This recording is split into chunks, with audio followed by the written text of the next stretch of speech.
이런 제목으로 잠시 생각하겠습니다. 지난 5장에서 전도자는 참된 예배자로 하나님을 경외하며 살아가라고 권했습니다. 돈에 매이지 말고 하나님이 주신 인생이라는 선물을 잘 누리고 살아라 말하였습니다. 6장에서는 이러한 동일한 주제를 좀 더 발전시키고 있습니다. 1절에서 6절에서는 사람들이 추구하는 행복의 조건들인 재물과 부요, 존귀, 자녀와 장수에 대해 말하고 있습니다. 그런데 이를 누리지 못하는 안타까운 현실을 지적하고 있습니다. 먼저 재물과 부요와 존귀를 누리지 못하는 경우를 말합니다. 일반적으로는 물질적인 부와 풍요, 이러한 것은 하나님을 기쁘시게 한 삶의 결과로 주어지는 축복입니다. 또 때로는 하나님께서 일방적으로 주시는 것입니다. 그래서 신명기 8장 9절에서 10절을 보면 먹을 것에 모자람이 없고 아무 부족함 없는 가나안을 유업으로 받은 후 이러한 옥토를 주시고 배부르게 하신 여호와를 찬송하라 말하였습니다. 잠언서 13장 21, 22절에서는 선한 보응은 의인에게 이르고 선인은 그 산업을 자자손손에게 끼친다라고 하였습니다. 이를 볼 때 재물은 하나님이 주시는 선물이요 축복입니다. 그런데 전도서 6장 1절과 2절은 이것을 잘 누리지 못하는 경우를 말하고 있습니다. 어떤 사람이 자신이 바라는 모든 소원에 부족함 없이 체험을 받았습니다. 재물과 부요와 존귀를 하나님께로부터 받았습니다. 그런데 하나님께서는 그 사람이 그것을 받기는 받았지만 그것을 누리는 것을 허락하지 않으셨다 표현합니다. 오히려 다른 사람, 곧 이방인이 누리게 하셨다고 말합니다. 전도자는 이러한 모습을 보고는 이것이 너무 헛되고 악한 병이라 말합니다. 그 뜻은 이는 허무한 일이며 매우 고통스럽다는 뜻입니다. 그가 누리지 못하는 이유가 자신의 병 때문인지 또 너무 구두쇠라서 그런지는 우리가 알 수가 없습니다. 하여튼 아무리 많은 재물을 가졌더라도 자신이 누리지 못한다면 그 재물은 그에게 아무 소용이 없는 일입니다. 다음으로는 자녀와 장수를 누리지 못하는 경우를 말하고 있습니다. 어떤 사람이 무려 100명의 자녀를 낳았다고 가정을 합니다. 또 장수하여 오래 살았습니다. 그런데 그의 영혼이 이러한 것으로도 만족하지 못했습니다. 그리고 이렇게 살다가 죽을 때가 되어서는 안장되지 못하였습니다. 편안하게 장사되지도 못하였습니다. 그는 100명의 자손과 또 많은 재물, 또 장수, 이런 행복의 조건을 갖추고서도 이것을 누리지 못하고 죽어갔습니다. 이것을 본 전도자는 한탄했습니다. 아무리 자손이 많고 재물이 넘치고 장수한다 하더라도 바로 그러한 것에서 자기 자신이 행복을 누리지 못한다면 이 얼마나 헛된 것인가. 이런 사람보다는 차라리 낙태된 자가 더 낫다. 이런 굉장히 극단적인 표현을 하고 있습니다. 낙태된 자는 헛되이 왔다 어둠 속에서 자기 자신의 이름이 어둠에 덮이는 자입니다. 이처럼 많은 행복의 조건을 가지고 있다 하더라도 그 행복을 누리고 또 맛보지 못했다면 차라리 애당초 태어나지 못한 것이 낫지 않냐 이렇게 말하는 것입니다. 마치 아무리 좋은 대학에 들어가고 좋은 직장에 들어가고 또 좋은 사람과 만나 결혼한다 하더라도 정작 그것을 얻은 후에는 그것에 대해서 불만족스러워할 때 왜 이 대학에 왔는가, 이 직장에 들어왔는가, 이렇게 공무원은 사기업 다니는 사람들을 부러워하고 사기업 다니는 사람은 공무원을 부러워하고 이렇게 자기의 것을 만족하지 못하고 또 저 사람하고 결혼했으면 이렇게 생각하지 않겠지만 이렇게 내가 가진 그것에서 이 행복이 조건인데 하나님이 행복하라고 주신 건데 이거를 누리지 못하고 막 다른 것을 찾는 것, 이건 참으로 어리석고 허무한 것이 아니냐. 차라리 이런 것을 가지지 않은 것이 훨씬 낫다 말합니다. 가진 것에서 행복하지 않을 것이었다면 애당초 열심히 공부할 필요 없고 노력할 필요도 없고 결혼을 하지 않는 것이 맞았을 것입니다. 또 아주 특이한 표현을 합니다. 비록 1000년의 갑절을 산다 할지라도 행복을 맛보지 못한다면, 어떤 사람이 2000년을 살았는데 너무너무 장수를 하였습니다. 그런데 행복을 맛보지 못한다면 차라리 태어나지 않은 것이 더 낫다. 아무리 오래 살더라도 행복을 맛보며 살지 않는다면 태어나지 않은 것보다 못하다라는 것입니다. 이처럼 우리가 사람을 볼 때, 또 제 자신을 볼 때 우리에게 참 행복의 조건이 많은데 다른 데서 자꾸 찾는, 그래서 현재는 내 것에서 행복하지 못하는 이런 참 어리석은 존재인 것을 보게 됩니다. 아무리 좋은 것을 하나님이 주셔도 감사하지 않고 또 누리지 못하다가 불행한 가운데 삶을 마감하는 경우가 참으로 많은 것 같습니다. 이상을 볼 때 하나님이 우리의 인생에 주신 재물, 부요, 존귀, 자녀, 장수와 같은 이 행복의 조건들, 인생의 행복의 조건들이 이런 것이 하나님이 주신 인생의 행복의 조건이구나 하는 그 가치를 우리가 잘 발견을 해야 합니다. 이러한 것을 주신 것에서 감사하고 또 자족하고 잘 누리고 그 속에서 행복을 찾는 것, 이것이 참된 인생의 지혜라고 전도자는 이야기하고 있습니다. 우리 자신을 볼 때도 하나님께서 주신 좋은 것들이 많이 있습니다. 건강을 하나님께서 주셨습니다. 또 물질을 주시고 또 가정을 이루어 주시고 또 직장을 주시고 자녀를 주시고 또 양도 주시고 또 우리 복음의 동력자들을 주시고 또 복음 역사도 맡기시고 또 좋은 학력도 주시고 재능도 주시고 지혜도 주시고 또 어떤 분은 그림에, 어떤 분은 음악에, 이런 여러 가지 재능을 주시고 이렇게 해서 많은 행복의 조건들이 우리에게 있습니다. 이런 것을 감사하고 자족하고 잘 누리며 바로 이곳에서 행복을 찾는 것이 삶의 지혜라 말합니다. 만약 이것을 잘 누리지 못하고 또 행복해 하지 않는다면 하나님 주신 이 많은 것이 우리에게 무슨 소용이 있겠습니까? 엄청나게 줬는데 여기에서 아무런 기쁨을 얻지 못한다면 차라리 안 주느니 못한, 또 우리에게 아무런 의미가 없는 것이 되고 말 것입니다.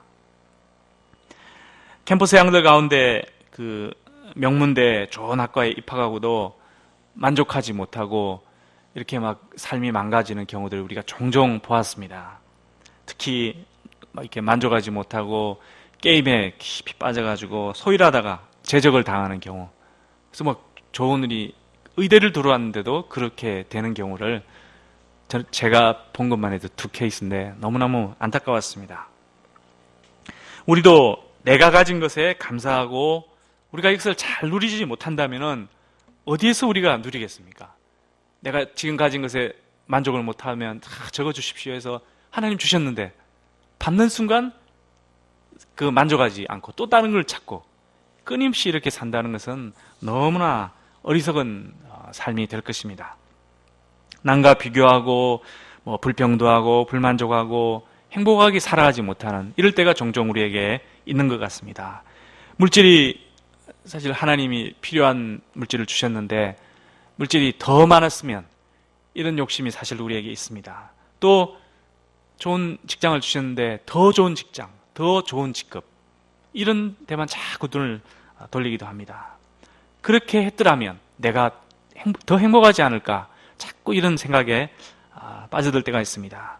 또 자녀들이 더 공부를 잘했으면 좋겠다, 이런 것도 끊임없는 부모의 욕심입니다. 또 양들이 이렇게 많이 있는데 양들이 더 많은 양이 오기를 바라는, 물론 이제 양들이 많이 와야 되지만 이렇게 지금 있는 양으로 만족하지 못하는, 저도 예전에 처음 이제 제대하고 인턴 목자 생활할 때 돌아보면은 목자 생활이 행복하지 않았던 것 같아요. 양들이 많았거든요. 근데 지금 있는 양들은 이렇게 이걸로 행복하지 않고 욕심을 부리고, 그래서 참 행복하지 않은 그런 목자 생활을 이제 한 적이 있었는데, 우리에게도 지금 있는 양들, 이런 양들이 참으로 소중하고 여기로부터 우리가 많은 삶의 행복을 나눌 수가 있습니다. 이러한 인간적인 생각, 또 과도한 욕심 때문에 하나님께서 주신 축복을 손에 쥐고도 우리가 누리지 못할 때가 많이 있습니다. 이러한 비교와 욕심은 정말 끝이 없습니다. 채워도 채워지지 않는 정말 끝없는 것입니다. 그러나 전도자는 우리가 가진 것을 보도록 합니다. 우리가 가진 것이 얼마나 많은가, 하나님께서 우리에게 주신 행복의 조건들이 얼마나 많은가, 이것을 잘 직시하도록 이렇게 권고하고 있습니다. 그리고 이런 많은 축복을 누리지 못한다면은 차라리 안 받은 것과 똑같다. 이렇게 강하게 이야기를 하고 있습니다. 만약 우리가 남의 손에 있는 떡만 바라보다가는 우리의 삶은 늘 배고픈 인생이 될 것입니다. 우리가 두 손 가득 채우려 하지 말고 한 손만 채우고 한 손에는 하나님이 주신 평안으로 가득 채우는 이러한 삶이 되기를 기도합니다. 하나님께서 나에게 주신 재물, 부요, 존귀, 자녀, 장수, 그 외 많은 인생의 선물들에 대해서 우리가 늘 감사하고 잘 누리는 행복한 삶이 되기를 기도합니다. 이제 곧 학사 수양회를 갖게 되는데 참 우리 바쁜 목자님들이 여기에 이제 참석한다는 것이 그렇게 쉬운 일은 아니지만 이 수양회를 잘 누리는 그런 지혜가 필요합니다. 또 학생 수양회도 학생 MT도 지금 현재 하나님이 주신 이곳에서 이것을 잘 누리는 그런 지혜가 필요합니다. 이러한 수양회들을 통해서 영육 간에 잘 쉬고 또 말씀 받고 교제하는 좋은 시간을 누리시기를 기도합니다. 우리 젊은 엄마 아빠들은 아이들을 키울 때 끊임없이 뒤치다꺼리를 해야 되기 때문에 사실 많이 지칩니다. 그런데 곰곰이 생각해 보면 아이를 키울 때가 그 부모에게 있어서는 아주 젊은 때라는 것을 기억해야 됩니다. 저처럼 아이들이 커버리면 이런 것도 없습니다. 가족과 이렇게 식사하기도 4명이 모여가지고 식사하기도 정말 힘듭니다. 몇 달에 한 번 겨우 합니다. 아이들이 어릴 때 함께 뒹굴면서 행복하게 살아갈 때가 좋은 때다는 것을 기억을 해야 합니다. 우리 인생의 매 순간은 미래의 어떤 때를 위해서 하나의 과정으로 존재하는 것이 아닙니다. 이때, 이 장소, 이 자체가 하나님이 주신 행복의 순간인 것입니다. 하나님께서 우리 삶에 주신 많은 것들이 어떤 것의 과정이나 도구가 아니라 그 자체가 목적이며 행복의 시간이기를 기도합니다. 장차 오실 주님 오실 날, 재림과 부활의 날을 기다리면서도 우리가 오늘을 소홀히 하지 않는 그러한 삶을 살 수 있기를 기도합니다. 이제 계절의 여왕 5월이 되었습니다. 2015년 5월은 다시 돌아오지 않을 바로 행복의 시간들입니다. 우리가 가정의 달로 바쁜 5월에 가정의 소중함을 잘 배우고 잘 누리기를 기도합니다. 하나님 주신 아름다운 삶의 선물들을 통해 행복이라는 달콤한 열매를 잘 누리기를 기도합니다.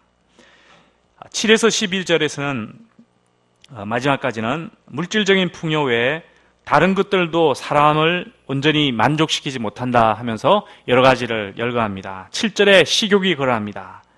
사람의 수고는 자기 입을 위함인데 그 식욕은 채울 수가 없습니다. 산의 짐이 요리를 먹어도 한 끼가 지나면 또다시 배가 고픈 것과 같습니다. 8절에 지혜도 마찬가지입니다. 지혜자가 우매자보다 나은 것이 없다 말합니다.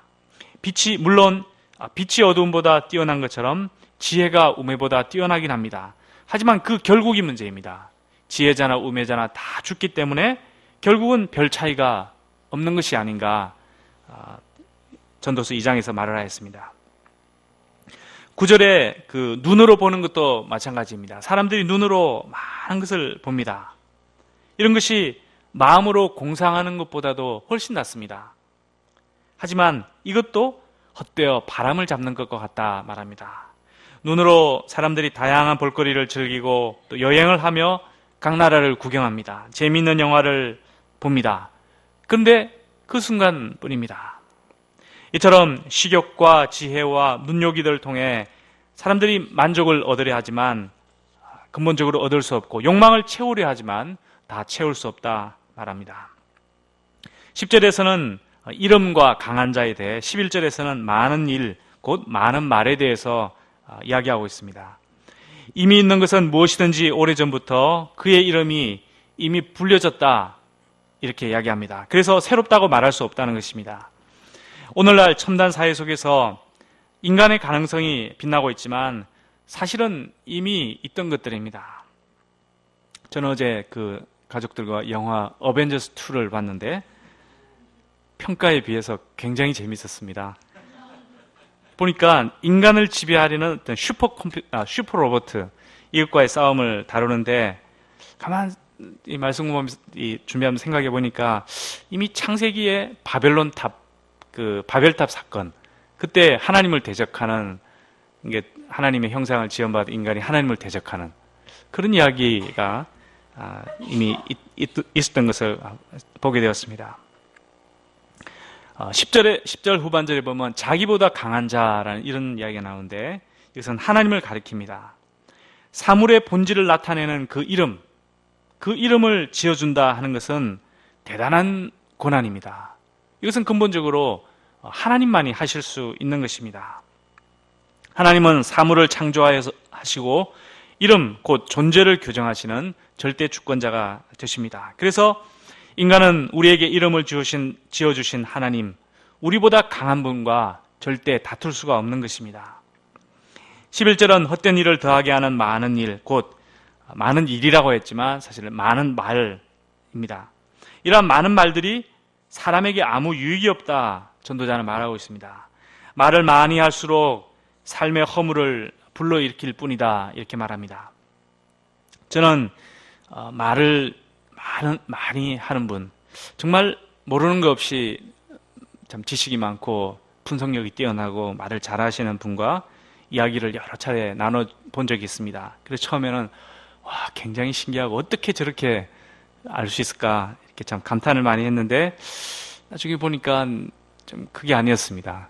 이게 좀 틀린 말도 있고 허풍도 있고 확신도 있고 뭐 자랑도 있고, 무엇보다 이런 것이 이제 제가 하나님 말씀을 듣고 해야 되는데 자꾸 이제 그런 말들 이렇게 하다 보니까 오히려 제 삶이 이렇게 혼란스럽게 되는 이런 경험이 있습니다.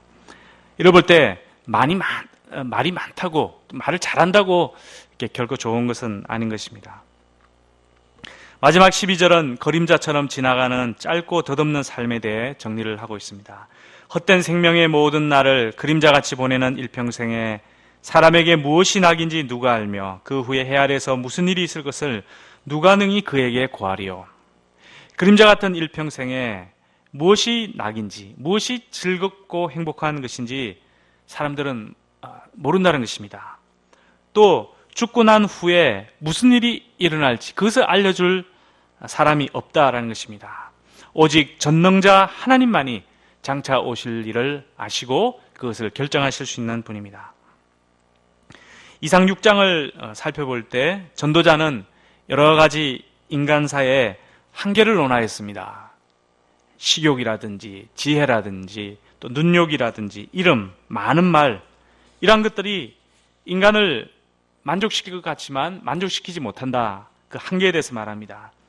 대신에 우리가 가지고 있는 것, 그것을 보고 그 속에서 행복을 찾으라 말합니다. 6절과 12절에 나오는 그 행복을 보지 못하면 무엇이 낙인지를 누가 알면 할 때 이 행복과 낙, 이것은 같은 단어입니다. 우리가 잘 아는 것, 토브, 선함, 좋음, 행복, 즐거움, 이런 의미를 갖는 그 단어인데, 이 전도서 6장에서는 행복, 즐거움, 이런 그 의미로 쓰이고 있습니다. 이것은 가진 것에서 행복을 맛보라, 즐거움을 맛보라, 그것이 하나님이 만들고 부여하신 선한 것이다, 이렇게 말하고 있는 것입니다. 아무리 사람이 많은 재물을 갖고 천년의 갑절을 살고 아무리 많이 먹고 많은 지혜를 갖고 또 눈이 아프도록 즐길 거리를 찾더라도, 온 세상을 다니면서 여행을 하더라도 내 속에 쥐어진 그것에서 행복을 찾지 못한다면 아무런 소용이 없다, 전도자는 이야기합니다. 하나님은 우리에게 이름을 지어주신 권세자시오, 수많은 행복의 조건을 주신 분입니다.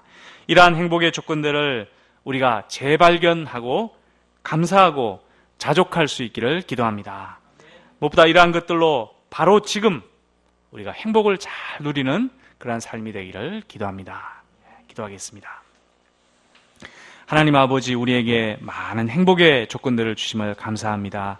영육간에 참 우리에게 필요한 것들 참 충분히 주심을 감사합니다. 저희들이 참 이것을 감사하고 또 자족하고 바로 이것에서 우리 삶의 행복을 찾아서 잘 누리고 함께 나누는 그러한 우리의 삶이 될 수 있도록 도와주시옵기를 간절히 기도합니다. 지금 기도하는 바로 이 시간이 하나님과 만나는 행복한 시간이 될 수 있도록 주님 축복하여 주시옵소서. 감사드리며 예수님의 이름으로 기도하였습니다. 아멘.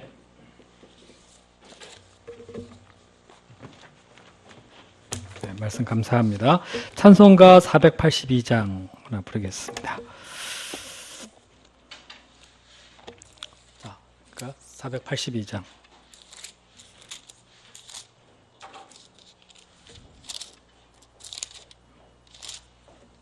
자, 참 즐거운 노래를 한번 해봅시다. 자, 오늘 하나님께서